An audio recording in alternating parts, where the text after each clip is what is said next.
기존의 후보 가지고 안철수 신당 후보를 이길 수 없다. 네. 고 할 때는 다른 사람을 불러내야 될 거 아니냐 그 얘기죠. 네. 그런데 아까 제가 말씀드린 것처럼 안철수 신당에서 누가 나와도 민주당 후보 중에 한 사람인 제가 15 내지 20%를 앞선다 그러면 차출론이 현실화되는 그런 상황은 없는 것이죠. 네. 뒤집어서 말하면 민주당이 지금보다 더 죽서야 차출론이 현실화될 수도 있다. 그런 얘기 아니겠어요. 네. 그런 상황이 안 오게끔 더 죽수지 않게끔 노력하는 것이 더 급하지. 네. 죽수는 상황이 와서 차출론. 예, 그 얘기를 먼저 하는 것은 오히려 민주당 후보들의 경쟁력을 떨어뜨릴 우려가 있기 때문에 네. 지금부터 그 얘기에 매달리는 것은 옳지가 않다. 아. 오히려 민주당이 신뢰를 회복하고 지지도를 회복하고 그 호남을 지킬 수 있도록 노력하는 것이 더 급한 일이다. 이렇게 생각합니다. 네.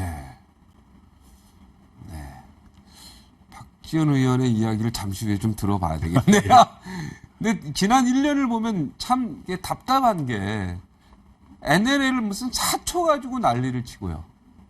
검찰총장이 혼외자를 갈리고 난리치고 또 1년 내내 대통령 뽑아놓고 불복이니 아니니 국정원 댓글.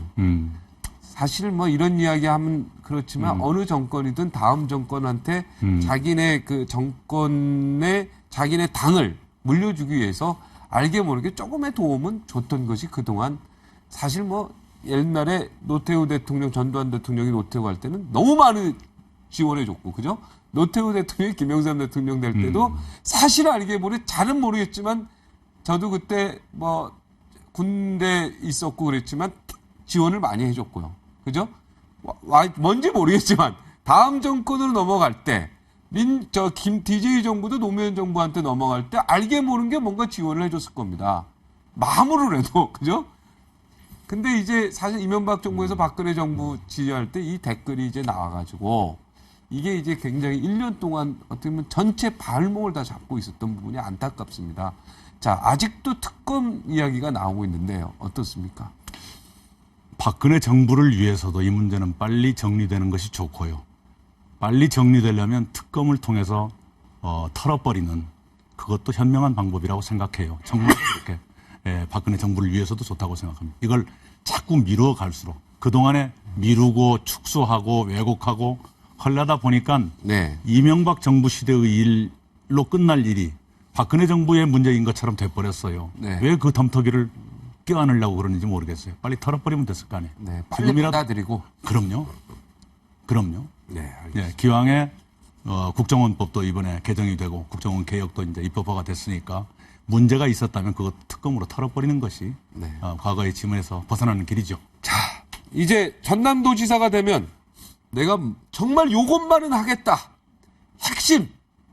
핵심적으로 우리 전남 도민들한테 하실 말씀이 있으면 한 말씀. 예, 딱 하나만 고르라 그러면 바다입니다. 바다. 전남이 그 어느 시도도 갖고 있지 않은 큰 자산을 갖고 있는 게 바다지요. 섬의 65%, 해안선의 46%, 갯벌의 42%, 바다 면적의 37%가 전남에 있습니다.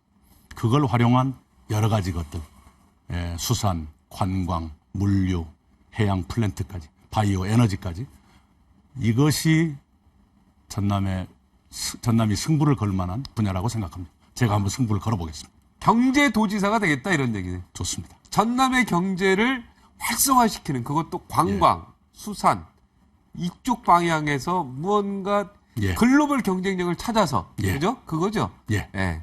이걸 가지고 내가 경제도지사가 한번 우리 도민들 정말 배불리게 좀 해주고 싶다. 예. 이런 얘기입니까? 네, 노력해 보겠습니다. 오늘 여기까지 하겠습니다. 감사합니다. 네, 고맙습니다. 네. 네, 새해 첫 주말입니다.